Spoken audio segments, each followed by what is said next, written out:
Assalamualaikum warahmatullahi wabarakatuh. Perkenalkan, nama saya Kalisa Delia Putri dengan NPM 2570061111072 dari kelas C.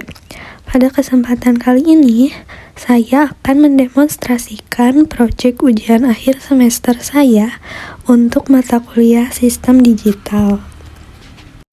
Sistem yang saya bangun adalah skema A, yaitu Smart Greenhouse.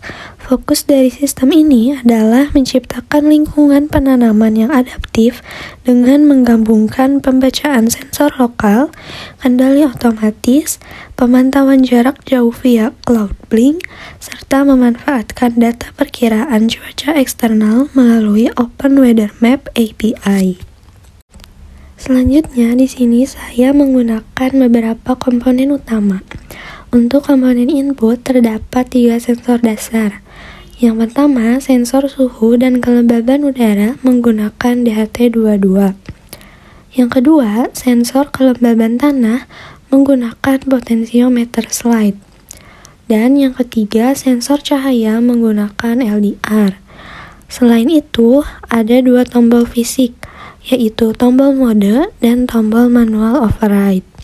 Selanjutnya, untuk komponen output, terdapat LED putih sebagai grow light, LED biru sebagai pompa air, LED ungu sebagai kipas pendingin, dan LED hijau sebagai status jaringan, dan sebuah buzzer sebagai alarm peringatan dini.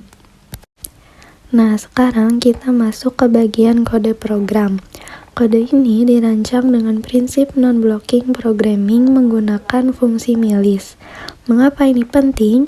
Karena di dunia nyata, jika kita menggunakan fungsi delay, microcontroller akan berhenti bekerja total saat delay berjalan. Akibatnya, ESP32 bisa melewatkan penekanan tombol atau bahkan mengalami pemutusan koneksi atau disconnect dari server Cloudblink karena telat mengirimkan data. Nah, mari kita lihat bagian setup. Di sini semua pin dikonfigurasi. Perhatikan bahwa tombol fisik menggunakan konfigurasi input pull up. Fungsi dari input pull up adalah memanfaatkan resistor internal microcontroller untuk menjaga pin input tetap berada di kondisi logika high saat tombol tidak ditekan. Hal ini mencegah terjadinya nilai mengambang atau floating akibat noise elektronik di dunia nyata. Nah, selanjutnya di dalam fungsi loop terdapat 3 pembagian tugas utama berdasarkan interval waktu. Tugas pertama adalah failsafe dan reconnect handler. Jika koneksi Wi-Fi terputus, sistem secara non-blocking akan mendeteksi dan mencoba menghubungkan ulang setiap 10 detik tanpa menghentikan pembacaan sensor. Tugas kedua adalah pengambilan data dari API Open Weather Map setiap 60 detik. Dan tugas ketiga adalah pembacaan sensor lokal dan eksekusi logika otomatisasi setiap 2 detik. Pada fungsi pembacaan tombol read buttons, saya menerapkan teknik software debound sebesar 200 milidetik. Debound sangat krusial karena tombol mekanis di dunia nyata selalu mengalami bouncing atau pentalan sinyal listrik mikro yang terbaca sebagai penekanan berulang-ulang dalam waktu yang sangat singkat. Nah, dengan adanya debounce, satu penekanan tombol hanya akan dihitung sebagai satu perintah murni. Selanjutnya, sistem ini mengintegrasikan data eksternal melalui HTTP GET request ke API Open Weather Map untuk wilayah kota Tasikmalaya. ESP32 menerima data mentah berupa format JSON yang kemudian diekstrak menggunakan pustaka Arduino JSON untuk mengambil variabel kondisi cuaca umum atau main dan suhu luar ruangan atau temp. Data-data dari sensor lokal ini dikirimkan secara berkala ke Cloudblink menggunakan perintah blink virtual write.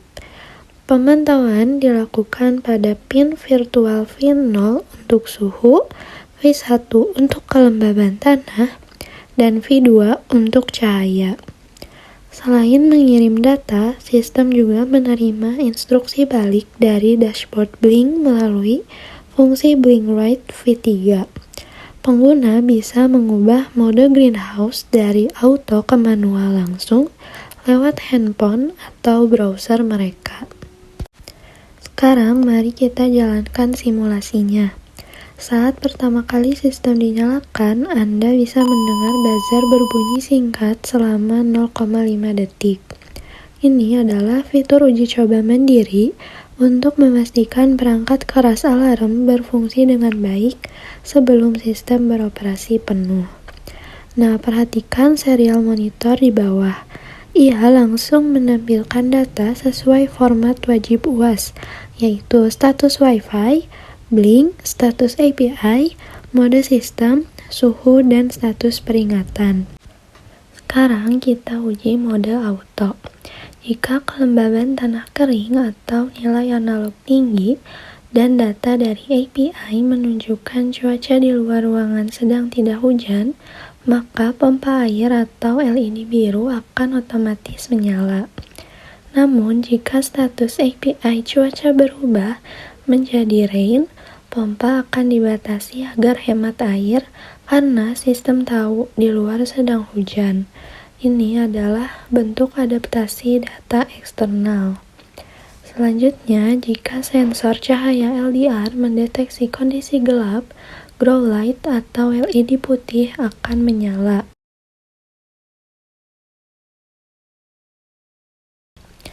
Jika suhu lokal atau suhu luar ruangan dari API melebihi 32 derajat Celcius, kipas pendingin atau LED ungu akan menyala secara agresif.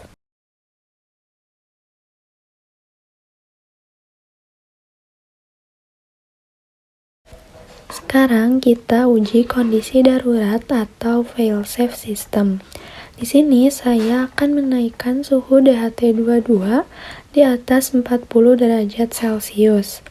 Nah, perhatikan, buzzer langsung mengeluarkan bunyi peringatan frekuensi tinggi dan status di serial monitor berubah menjadi warning on high temp. Fail-safe ini sangat penting pada sistem otomatis agar kerusakan fatal akibat overheating pada tanaman di dunia nyata bisa dicegah secara instan. Nah, dari hasil pengujian ini, kita dapat menyimpulkan bahwa simulasi di Walkway memang terlihat ideal. Namun, rancangan program ini sudah siap menghadapi kondisi non-ideal di dunia nyata. Dengan penanganan bouncing melalui debounce, penghindaran sinyal mengambang lewat pull-up, penanganan jaringan putus dengan auto reconnect, serta pencegahan sistem macet via pemrograman non-blocking milis, perangkat ini memiliki stabilitas tinggi yang dituntut dalam standar industri IoT. Sekian demonstrasi dan penjelasan teknis dari saya. Mohon maaf apabila ada kekurangan. Terima kasih banyak atas perhatiannya. Wassalamualaikum warahmatullahi wabarakatuh.